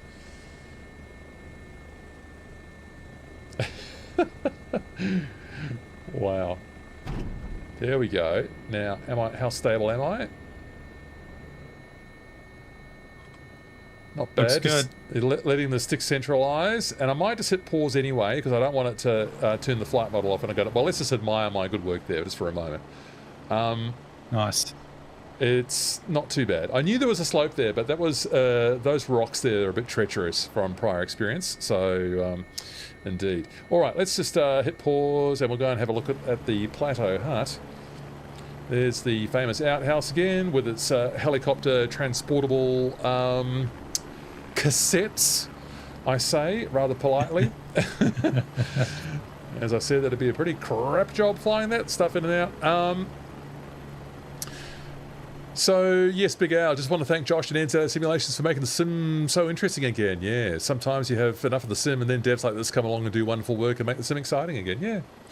Giving people new reason to explore different parts of the world. And, you know, I really appreciate the fact that even when Microsoft supplied hand-built plateau hut, there we go, I just missed the sign, that famous Department of Conservation yellow on green sign that you see all through the wildlife of New Zealand. Wonder what that shovel's for. Is it a shovel? It's scraping snow off, I'm guessing. Yeah, it is. It's hitting the roof and letting it slide on top of you. Yeah. Here's a rainwater catchment. That's a little bit ambitious at this time of year, I'd suggest. Here's your drinking water. It's a little bit cold. Pretty quite good. You can all bully Sergio and put in requests to get the interior done. Oh, look at the view looking down the glacier. That is just ridiculous. That is ridiculous. That's something special, isn't it? Imagine that. Just imagine it. My audio sort of comes and goes a bit. Oh. Oh. Stop it, Matthew. You go and do some flying. Otherwise, I'll just sort of just wow myself at the view the entire time. No, you would not want to be walking around at night, Glenn, as Josh was suggesting. You might find yourself going off that rather steep ledge right here. In fact, because we're in a drone camera, yeah, it wouldn't take much to lose your it wouldn't take much to lose your footing and go down there. Oh, that's just wow. And turn around and look up. I know, Mount Cook right above you, right? Yeah. Yeah. Like a lovely icy, look at it in that light too. Didn't I do well? You did. All I did was create the time of day. I didn't create any of these textures or anything. No, you would not want to be afraid of heights, Al, experiencing that kind of scene. All right, let's hop back on. Where's our next stop? What did I say? What did I say? Out. Oh, Plateau Hut, yes. The Copeland shelter's quite fun, isn't it? We should try that. Have you tried to land in there, Josh? Oh, that's the round one, isn't it? It's got a little nook you can get the helicopter into if you're... The little barrel one, or is it the other one, the triangular one? Oh, well, let's go and find out. Let's go and find out. Yeah. So, I invite other people to put their question to Josh as well. One question that's on my mind, Josh, is... I guess your wish list as a developer in MSFS 2024, like what would you, if you had the power to dictate the next big improvement in the SDK or the tools that you've got to build these things for us, what would you have Microsoft do? Oh, that's easy. I want to be able to do more interactive stuff with our airports. So basically, open doors and, buy food and, just have that sort of interactability, triggering scripting and that side of things. So that's currently not in the sim. We do have something called world scripts, which allows us to put in natural, cars that follow tracks, GPS tracks, and people that walk around and things like that. But I'd like it that it was a bit more interactive, and so people could have that avatar experience. That's what I want. Oh, nice. Nice. Then you can spend all your time going, why is that character going the wrong way? I don't get it. It's not documented properly in the SDK. It's the one. The life of the developer. There it is in the distance. Aoraki, Mount Cook, Aoraki, Cloud Piercer. What a beautiful name. Aoraki. Cloud Piercer. Beautiful. And that's is that the Hooker Glacier now that we're looking at down there? I think it is. Yes. Feeding the Hooker River and Hooker Lake further down. Yes. So, right. I'll just get my facts straight here. Corner of New Zealand that I've not had the pleasure of visiting recently. I think it's the same issue with this glacier, the Hooker Glacier as the Tasman, that it is... Oh, no, I've got ahead of myself, haven't I, Josh? That's actually... what have I done? I think you need to go to the right. Yes, I do. If you want, I do need to go to the right. This is the Tasman Glacier. Yeah, right still. over the mountain range. Yeah. So today the flight started directly ahead at 12 o'clock, so I've just got into the wrong valley, so we'll fix that at once. Dean Online, Mount Cook serves as a training ground for Mount Everest expeditions, given its similarity in the climbing stages. Right. It's only about less than half the height though, isn't it? So, but still, it's a technical and training challenge, I think is what you're saying there. Very interesting. Big Al, yeah, to be able to walk through airports and out into aircraft will be wonderful as the default avatar at the moment. Yeah, not the best yet. It's quite a strangely kind of... it's not a very smooth kind of camera experience, is it, when you're in that avatar? What do you want to see improve there, Josh? Yeah, I know it's just it's basically a fixed camera with a bit of a bob, and then they attach a fairly basic ragdoll body. It's almost quite rigid. So I think there's room for improvement on the way that the avatar rigging, it's called. So the body rigging is done. And then kind of what you can sort of do with it as well. So, you know, you can't sit, or you can crouch, but it's pretty wooden. Indeed. So here we go. Here's our Hooker Glacier, and there's our Hooker Lake down there. Again, we've got that same thing. The glacier is slowly retreating. I suppose it's actually quite quickly retreating now, isn't it? But retreating. We've got those icebergs falling off down there into the Hooker Lake, which is quite new. Hooker, by the way, the name of an early European explorer in New Zealand. So here's our rear view, which is very hard to fly in. Enjoying Cloud Piercer, Aoraki, Mount Cook. Beautiful stuff. Now I just got to find this Copeland shelter, which I thought would be a good idea. Have I gone past it already, in fact? I think I might have my shelters mixed up, but anyway, let's go and have a look anyway, see if I can find it. Copeland shelter, yeah, there we go. So what we'll do here is a sensible left turn and not a right turn into the mountain. All right, Josh, here's another one for you. What do you think is an underappreciated feature that maybe a scenery developer would like, but that the simmer community might lack an appreciation of how good it is? The lighting, I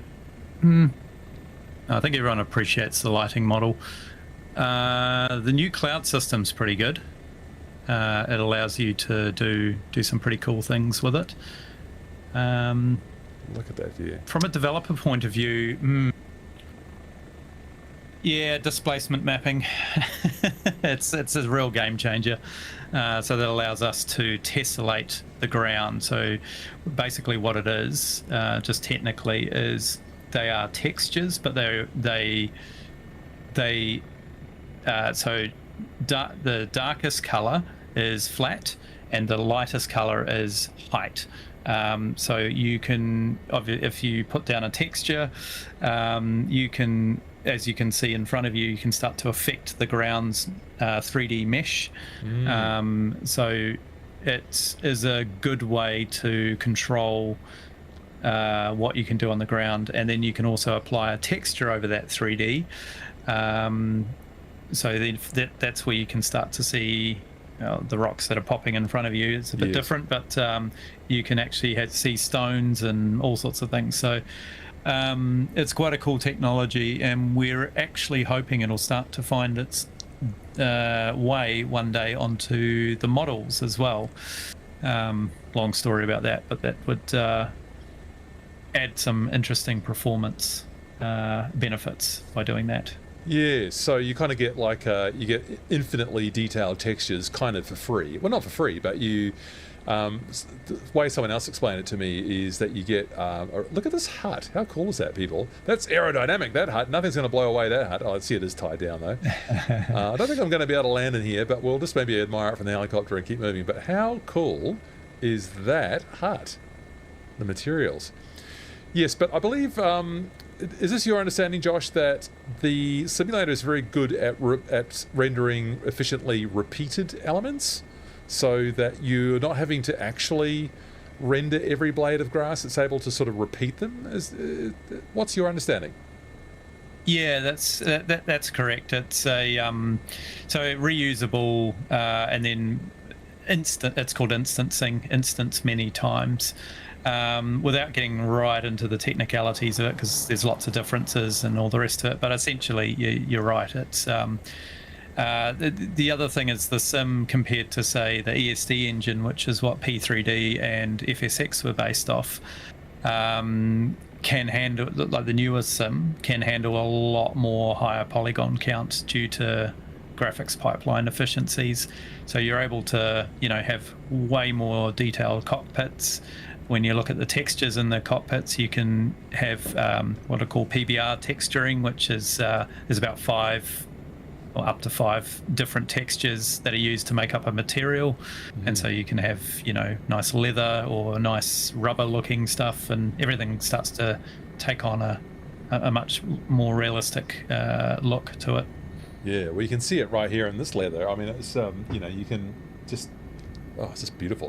I mean, I know it's just a leather chair, but I mean, it's just, as Josh is describing, the capacity in the simulator to create this stuff for us is, it's stuff that the ordinary simulator fan doesn't necessarily grasp. And it was actually Mamu from Mamu Designs who was talking about who first was talking to me about the efficiency gains in the simulator and how this engine is really well suited, and they've exploited it really nicely to do this kind of repetitious or repetitive or repeating rendering really well, so we still get the benefit of all that incredible detail, and it's kind of for free because it doesn't have to do every single grain of it.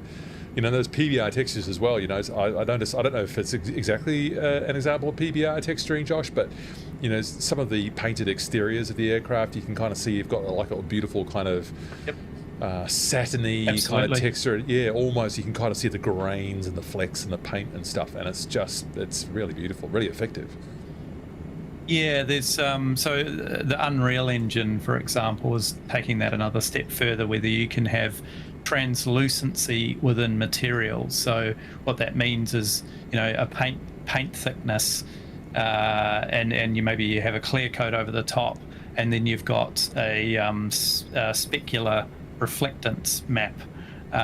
So therefore you can build up a metallic paint with a clear gloss overlay, and you can really start to see the thickness of that, if you know what I mean. Yeah. There's another technology coming called light refraction. So the light goes into the paint and then sort of diffuses a bit and comes out. So it really gives it quite a realistic look. Obviously, we don't have that in the simulator, but all that stuff's coming. Wow. I just I find it really interesting to ask developers those kind of questions, and you're doing quite a good job, I think, of helping me understand quite a technical thing.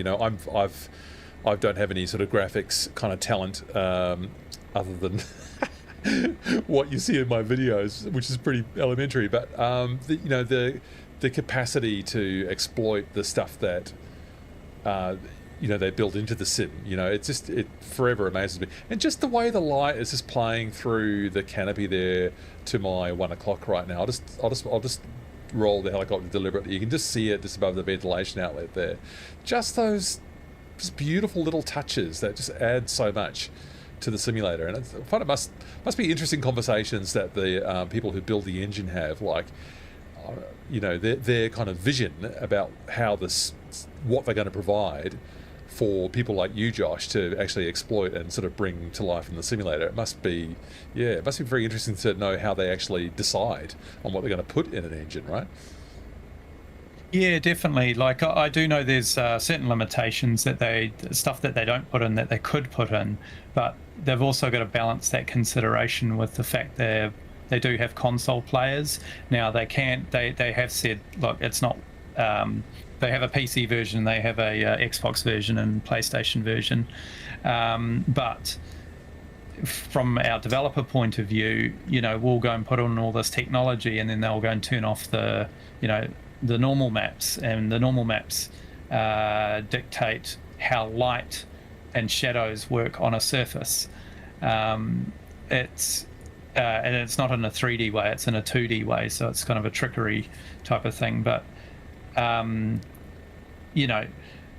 there are limitations with there's so much more they could add, but it's just not worth the performance hit. I mean, I'm running a 4090 graphics card, and it can run things pretty well, but you watch your VRAM suddenly crawl way up, and it's my little room that I'm in here turns into a sauna. It's quite funny. It's amazing, isn't it? I mean, the sort of the arms race. Well, it's not an arms race. It's that kind of that tension between efficiency, economy, and performance, and like quality, right? It's not going away anytime soon. We're coming up to the Department of Conservation Rescue helicopter site here, sort of in the Mount Cook village, and I can just see the windsock there at my 12 o'clock. So I'm just going to butter an absolutely beautiful landing here, and we can take a couple of last questions for Josh. and before he has to go. And if anyone else wants to chat with me about what I see or what I've experienced, I'm happy to stick around for a little bit. But we'll just creep in very slowly here because I didn't reconnoiter it properly and I couldn't find it. That's just why I was cheating and using the map. And we'll just sort of come in here. Oh, there's a red fire truck in there as well, like that.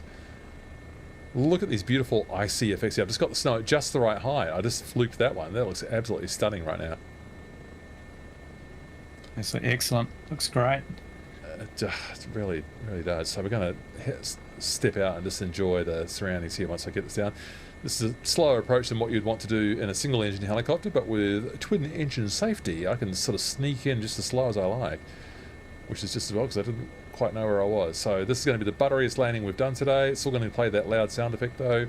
Looking off into the distance. There it is.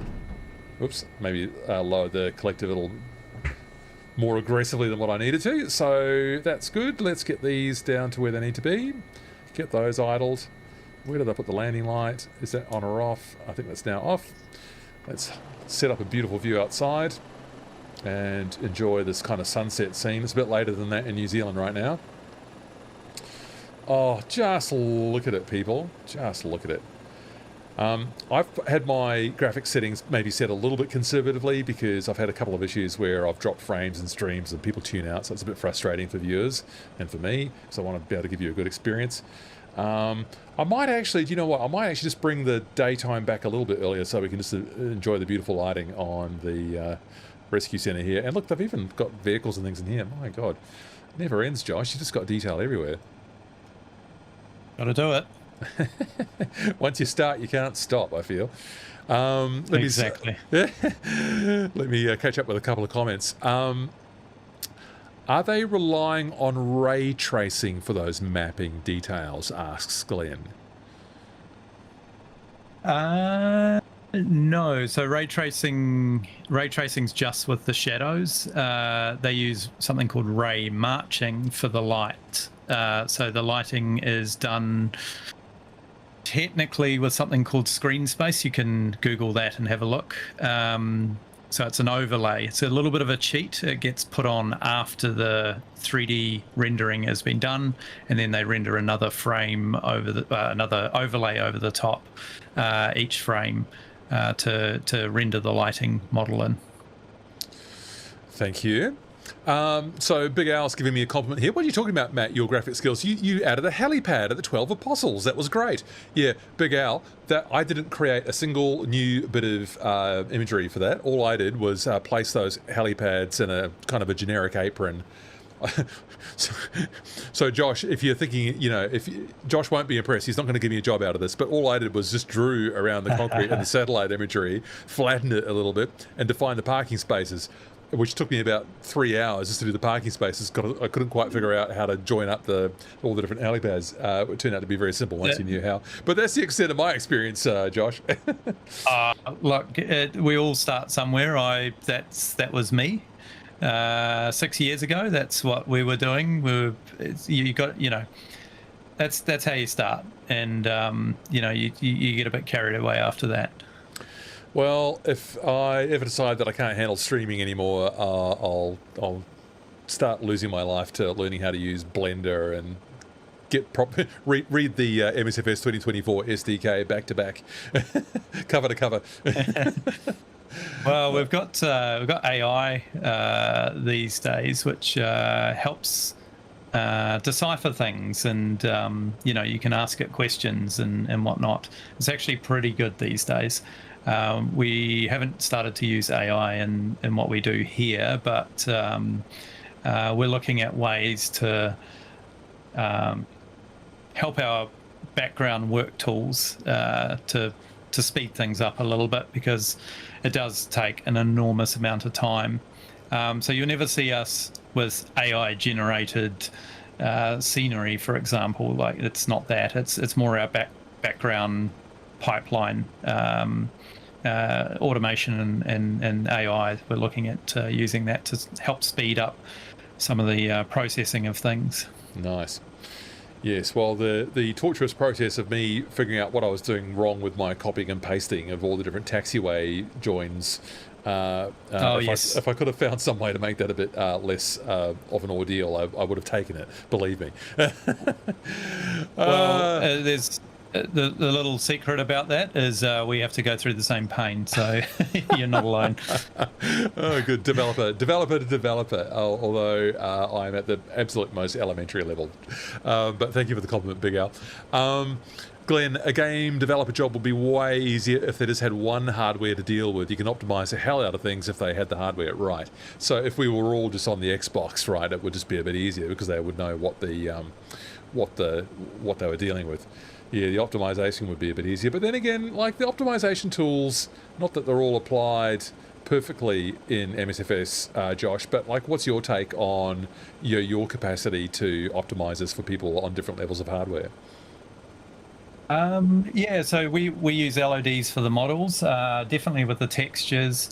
Now, 2020 is really cool. It's got something called SimProp containers, and what that means is we can build we put a model in, and we put the model inside the container, and then we can dress all of the inside of the stuff with reusable assets.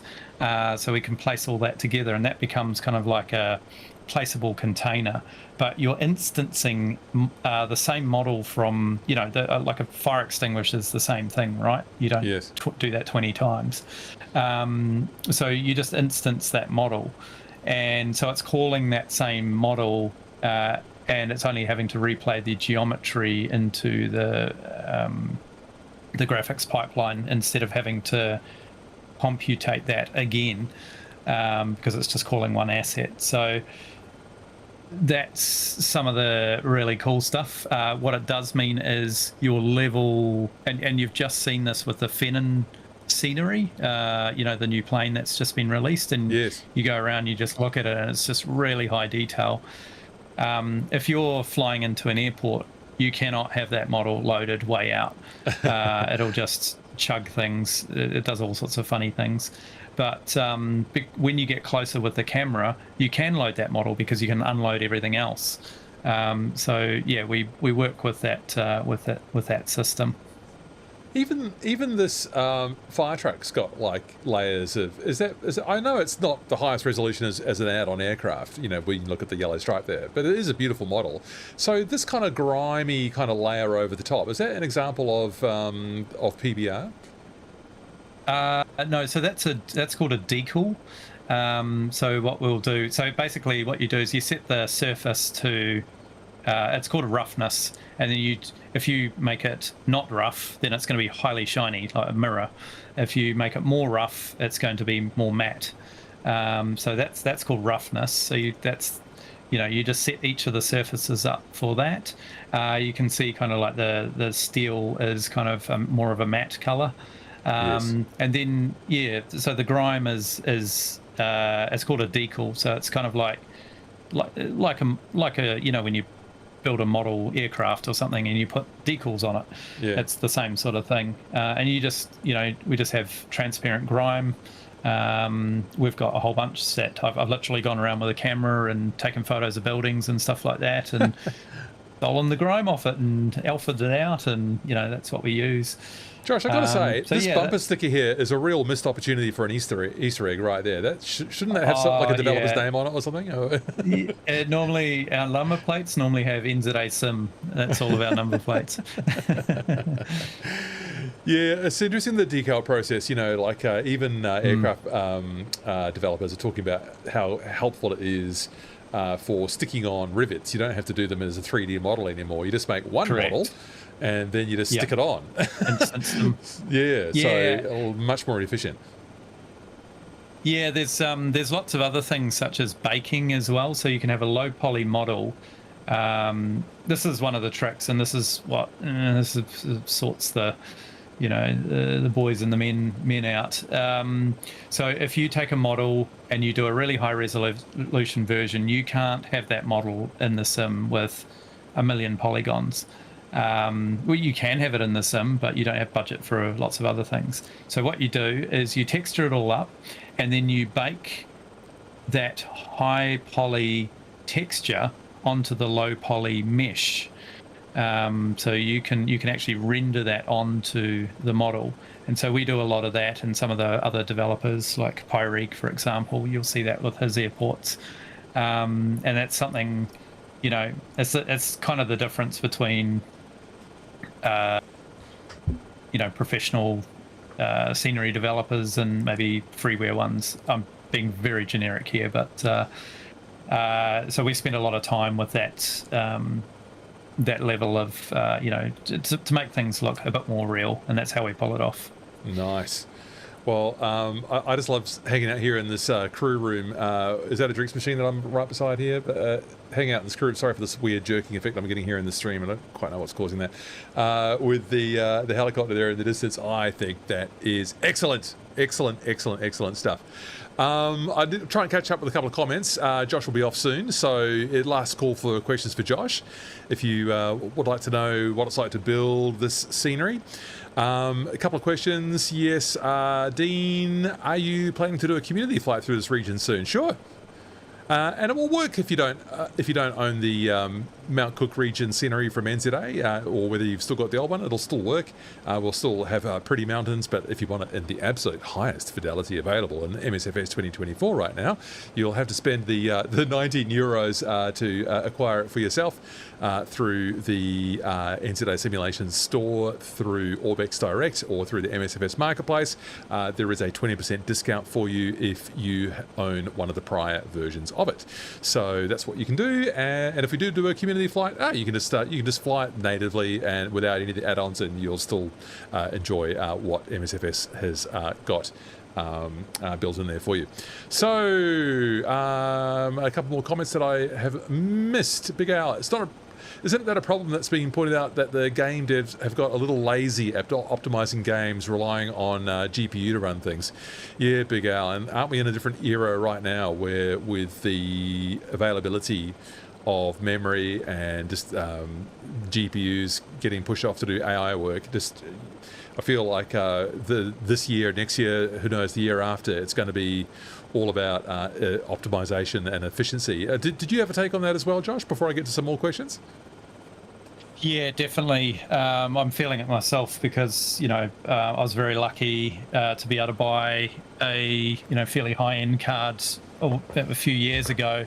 If I was to do that again in the current climate, it was more than double the price, and we're talking silly money. So, yes. Yeah, I mean, I'm sort of looking at it like everyone else, and it's like, well, I'm quite happy with my high-end machine.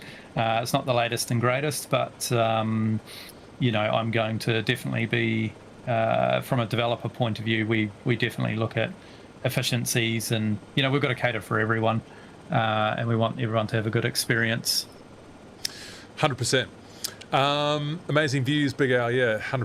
Sprox, I made a stream and he has a face? ? Well, Josh does have a real face, but I just made a nice portrait for one of the characters in one of the NZA Simulations hangars, and put that up as his portrait. I just wanted to emphasize the fact that there are in fact two of us in this stream, so that's his avatar that he's represented with today. And Whisper, sorry, your comment's been up there for ages. If you're still there, Whisper, always great to have you on the stream. Morning, Matt, says Whisper, and Josh, nice scenery. I agree, it is nice scenery. Big Al, yeah, that's what us sim users never see, is the amount of time devs put into these add-ons, 100%. Unless we do a small basic bit of SDK, then everyone would appreciate devs' work. Oh boy, trying to get your head around that SDK the first time you try to, link a taxiway or something, it's just it's quite an experience, I recommend it. I recommend it, then you'll get a sense of what's involved. Big Al, Matt, can you ask Josh, do they ever do videos of them developing new add-ons to show us users the work that's involved? Yeah, I know that Mamu does a few tutorial videos. So what about you, Josh? Have you ever thought about doing something like that? We kind of do things a bit differently. Every now and again, it's not all the time, but if you jump on our Discord and the modding channel, we share the screen and people can jump in and watch us doing our thing and arguing and all the other fun stuff. Oh, funny. Yeah, if you looked at the chat though, there'd be all these annoying questions. What are you doing? How are you doing that? Why did you do it that way? We have a few regulars that ask the same sorts of things, and no, we're quite used to it. Nice. Yeah, so if you see us in there, welcome to jump along and ask questions, and I'm quite open to showing you, the latest thing we're working on, and you get the sneak preview if you pop in. So yeah, it's good. Oh, nice stuff there. Interaction with the community, thanks to NZA Simulations. I like the sound of that. Glenn, I used to be a games developer in a prior life, but have been out since just before COVID. A lot of my knowledge is a bit old now in abstract, and I was more a tools developer. Yeah, well, Glenn, I mean, maybe there's places for people like I never sort of quite imagined that. I mean, I've got media experience, and I never sort of quite imagined that when I was going to start making YouTube tutorials on flying helicopters, I didn't really quite imagine that it was going to somehow turn into like a bit of a community. Although, like, weirdly, in some of the learning facilitation and stuff that I've done professionally as well, it seems to sort of fit quite well. So, Glenn, that's a bit of a roundabout way of kind of speculating that it doesn't really matter what our kind of experiences are with a field as broad as flight simulation. There might still be a place for you, and I'd hope there would be, especially when you're open to learning new skills and applying them in new ways, perhaps. Thanks, Zaki, for that nice thought. And thank you to Paul. Thank you for that thought and for being with us the whole way along. Spam Irwin, what's the next project, Josh? Hopefully Queenstown, hint, hint. So I'm still working on Queenstown. We have... Okay, so this is the release schedule. We've got Manapuri or Tianau, which is coming next, or it might be Napier 2024. So those two. Then as soon as Manapuri's finished, I am locking myself in a room, and it's going to be Queenstown, and myself and the other guys as well. I've been developing some tools to help convert our 2020 compatibility stuff, which works in 2024, to full 2024, like what you see here with all the displacement maps and all the stuff. So we have had to pivot from 2020 to 2024. We got caught with a lot of the projects in 2020 that are now going to have to be, the majority of people are over on 2024 now, so we've got to change that across. So that's where we're at with it. We've got some other stuff we're looking at, but we need to get that pipeline finished. Yes, well, I look forward to, all of those, of course, but Queenstown will be a fun one. I mean, everyone internationally loves Queenstown. It's so spectacularly beautiful. It's fun to fly airliners in as your autopilot steers you around all those RNAV fixes coming into the for that landing there. It's pretty fun just doing that. I have just put in a request with Josh to make sure that they look at the those two helicopter operators that are on the north side of the field there, which is where I flew from for my spectacular mountain experience flying out of there. So I'm selfishly looking forward to that. A couple of other positive comments there. Wonderful stream from Big Al. Yeah, as always, Matt. Yeah, thanks, Big Al. Thanks so much to Josh as well. Always great to hear from devs on their add-ons, 100%. Spam Irwin's pretty pleased with the focus on Queenstown too, by the look of it. Glenn enjoyed the stream, even though I joined a bit late. Well, you're always welcome, Glenn. Thanks again for all the interesting chat. That's what I'm all about. It's much better when I've got someone to chat with, isn't it? Don't you reckon? I can talk for 3 hours, but Josh actually knows stuff, so that's much better. Yes, Big Al, what about Moorabbin? Why has no one done Moorabbin? Have you ever heard of Moorabbin, Josh? Yes. So an old developer who used to work with us, he's a flight instructor out of Moorabbin. Oh, yeah. And he was dead keen on us working on it, but we never quite got all the references together for it. Yeah, it's a funny one. Like when we pick airports, so the region packs are obviously quite popular. When we pick an airport, we've been asked a million times for Ardmore, but when you sort of look at, okay, so we're going to spend a year doing Ardmore, and you end up selling, so you got to look at the commercial aspects of things as well. Yeah. You'll probably notice that, we're covering a lot of the scenic South Island at the moment, but we'll be switching to, obviously regional airports, and maybe there's an international one coming up in the next few years that we're looking at. So, yeah, we'll see there. Awesome. Yeah, no, I can see it to be a huge amount of work, and like Ardmore, well, I don't know, I'd love to have the experience of flying at Ardmore. It was the first time I ever stepped into a light aircraft, so it would be fun to recreate that. you know, I'm imagining that a developer who took on a project like that isn't going to be selling thousands of copies, right? They might sell hundreds. I don't know. Josh, do you want to sort of speculate there? Yeah. So the internationals, the international airports like Christchurch. I won't say dollar numbers, Yeah. obviously, but when we released Christchurch, it sold probably 15 times the amount of a normal launch. So it was really good. It sold really well, and you could imagine if it was, say, in the US or Europe, one of the really large airports, you got that again as well. So some of the numbers I hear, like we're all mates, all us developers. So Pyreek has let me know his numbers, and it's like, oh yeah, cool. It's more than what we do in New Zealand here, but it's not that. For some of the regional, international but regional sort of stuff over in the UK, it's like, oh yeah, we're on mark there. So it does take a lot of time, but they're also very, very popular products as well. So they sell well throughout the whole life cycle of it. The regional packs are very popular with GA. Obviously, a lot of people are doing chopper and scenic flights and all the rest of it. But yeah, I mean, they're not bad money spinners. They're fine. But if you're wanting to, really earn the money, go to the international airports sort of thing, and that's just how it is in the sim. Fascinating stuff. Josh, I have learned so much through meeting you and having a chat with you and doing the stream together. I really hope that people have got some value out of that. I love meeting the developers and having a chat, looking at the scenery and clumsily flying my helicopter over it, or into it sometimes as well. So lots of other gratitude there in the chat as well. Really pleased to see that. Beans Pretends, just wanted to say a massive thanks to NZA Simulations for their work. I honestly believe they are one of, if not the highest quality scenery builder in MSFS. That's a lovely thought. Thanks for that. Oh, you actually used their Wellington scenery to find your way around the real airport a while ago. That's hilarious. And Glenn, impressed by what you've seen tonight by the scenery. That's awesome. People, it's been really great hanging out with you today. I'm really grateful for Josh making this time. Josh, you just, what we'll do here is we'll both mute ourselves and I'll let about a minute of the stream play out. And then I'd like to just catch you just very briefly off air, as it were.